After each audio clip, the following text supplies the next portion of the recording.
Je suis Elie Azragnon, secrétaire général national du SATSI, Syndicat national des agents des collectivités territoriales de Côte d'Ivoire, et par ailleurs porte-parole de la coalition Plus.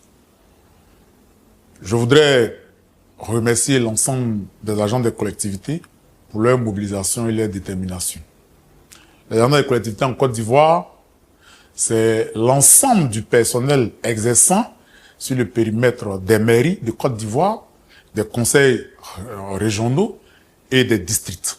C'est l'ensemble des agents qui y travaillent qu'on appelle agents des collectivités territoriales de Côte d'Ivoire. Nous sommes en 2025 et eu égard à nos conditions de vie moroses, précaires et qui ne sont pas reluisantes, nous avons demandé et obtenu de la part du gouvernement de Côte d'Ivoire une aide pour soulager l'ensemble des agents qu'on a appelés les mesures sociales du gouvernement.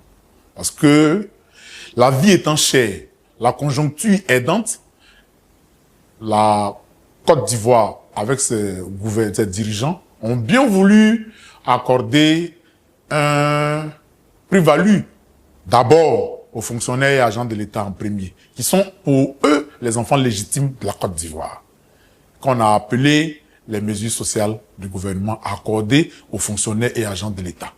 Comme nous aussi, nous exerçons dans le public en termes de prestations, nous avons exigé et obtenu du patronat à travers la Direction générale de la décentralisation et du développement local, la DGDDL, qu'on puisse mettre à notre disposition, après moult discussions, débats et, j'allais dire, revendications, qu'on puisse nous accorder ces mesures sociales-là.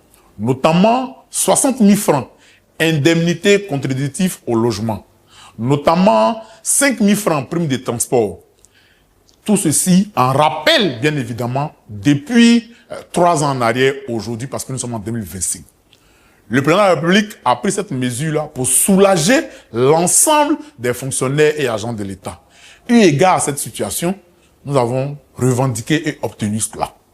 Depuis l'an dernier, la décentralisation nous a permis de mettre dans tous les budgets des mairies, des conseils, ces primes-là pour nous soulager.